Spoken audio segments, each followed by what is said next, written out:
Cover this real quick.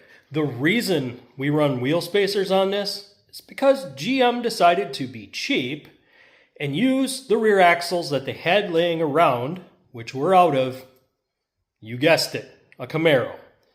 Camaro and Firebirds have shorter axles, so they decided it'd be a good idea to run that shorter axle on that SUV.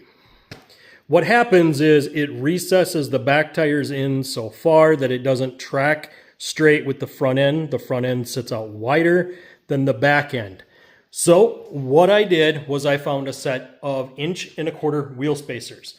This is just far enough to clear the studs, so I don't have to cut the studs, but also so that I can bring that wheel out just a bit more. Now, if you were buying custom rims, you could buy a set of custom rims that'd be a little wider in the back, but then you can't do tire rotations. I really didn't want to pigeonhole myself like that, so I decided to do the wheel spacer route instead, use the same rims on the vehicle. Not only will it save me money, but I can also get this thing to track straight again. Just to give you guys an idea on how far off this is. We're looking at this tire. That one is still tucked into the wheel well. It is that far off, guys. So adding that 1.5" wheels or 1.25" wheel spacer will bring that back out so that it's actually tracking straight with the front end. Also, here's something that I want you guys to know if you're going to run wheel spacers. Many tire shops will not service your vehicle with wheel spacers on it. You will need to remove those wheel spacers before you go in and get new tires and an alignment. What happens is if you have the wheel spacers on there, they can't do the alignment because their machine is calibrated for each vehicle, meaning that it's set up for an 01 GMC when they type it in the computer. If you modify it with a different set of rims, they need to know the offset and everything else, because that does affect the alignment, especially when they're using the 4-wheel sensors, which most shops do nowadays. The other thing that you'll need to know is to make sure that they're calibrating their equipment and doing that process properly.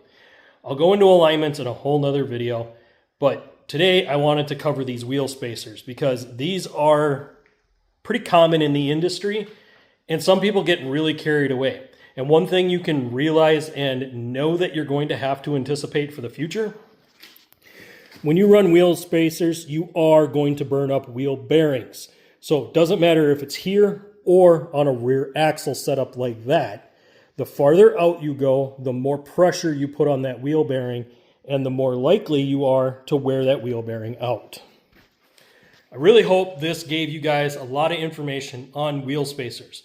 If you're going to choose to run a wheel spacer for the reason that I'm running them or for other reasons to correct an offset, just know that you're putting additional weight on the wheel bearing. You're putting more pressure on the wheel bearing.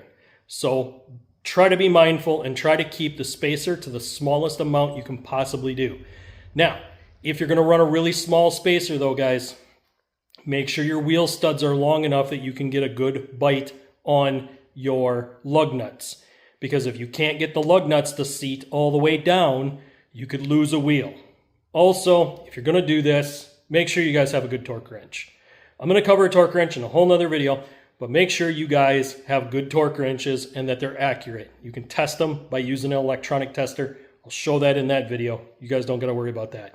But make sure you torque your wheels. Even when you get back from getting tires done or an alignment done, anytime the wheels come off, make sure you retorque within 50 miles. This is done to make sure that if the lug nuts come loose, they've been retorqued and you won't have to worry about the wheels falling off. That is a horrible feeling that you don't want to have happen to you at highway speed.